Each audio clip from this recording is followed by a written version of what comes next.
আসসালামু আলাইকুম প্রিয় দেশবাসী।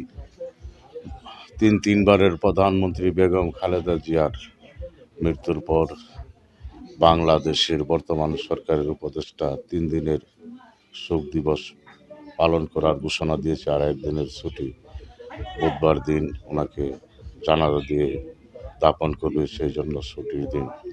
আর বিএনপির তরফ থেকে 7 দিনের জন্য শোক দিবস পালন করার জন্য প্রতিটা বিএনপির নেতাকর্মীর জয় জয় জয়টা জয়টা ইয়া আছে অফিস আদালত, সেখানে কালো পতাকা টাঙানোর জন্য অনুমতি দিয়েছে।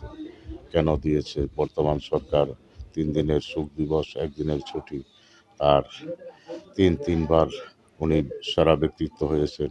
অসুস্থ থাকাকালীনও বর্তমান সরকারের প্রধান উপদেষ্টা ডক্টর ইউনূস ওনাকে, বিএনপির ভারপ্রাপ্ত চেয়ারম্যান তারেক রহমান ও সকলকে সম্মান করে বিএনপির তিনবারের প্রধানমন্ত্রীকে সর্বোচ্চ ব্যক্তি হিসাবে ঘোষণা দিয়েছে এই বর্তমান সরকার।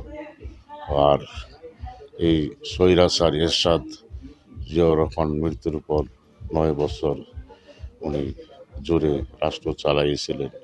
সেই স্বৈরাচার এরশাদ পতনে যত দল আন্দোলন করেছে, সর্বদলের নেতৃত্ব দিয়েছে বেগম জিয়া। এই বেগম জিয়া বাংলাদেশ যেবার বিপদে পড়ে, যখন এই বিপদে পড়েছে, সেখান থেকে এই বাংলাদেশকে আবার পুনরায় উঠিয়ে নিয়ে এসেছে। বাংলাদেশের জন্য উনি অনেক কিছু ত্যাগ করেছে। নিজের ছোট ছেলেকে হারিয়েছে, বড় ছেলের মেরুদণ্ড ভেঙে দিয়েছে। তবে বেগম জিয়ার দেশ ছেড়ে যায় না। এই বেগম জিয়ার জন্য বাংলাদেশের জনগণ, সকল জনগণ, হিন্দু, বৌদ্ধ, খ্রিস্টান, হিন্দু যত জাতি আছে, সর্বজাতি এখন কাঁদে। বেগম জিয়াই গণতন্ত্রের মা। বেগম জিয়া বাংলাদেশের মা না, শুধু বিশ্বের সর্বোচ্চ ব্যক্তি। বেগম জিয়ার জন্য সকলেই দোয়া করবেন, ওনাকে যেন আল্লাহ বেহেশত নসিব করে। সবাই বলে আমিন।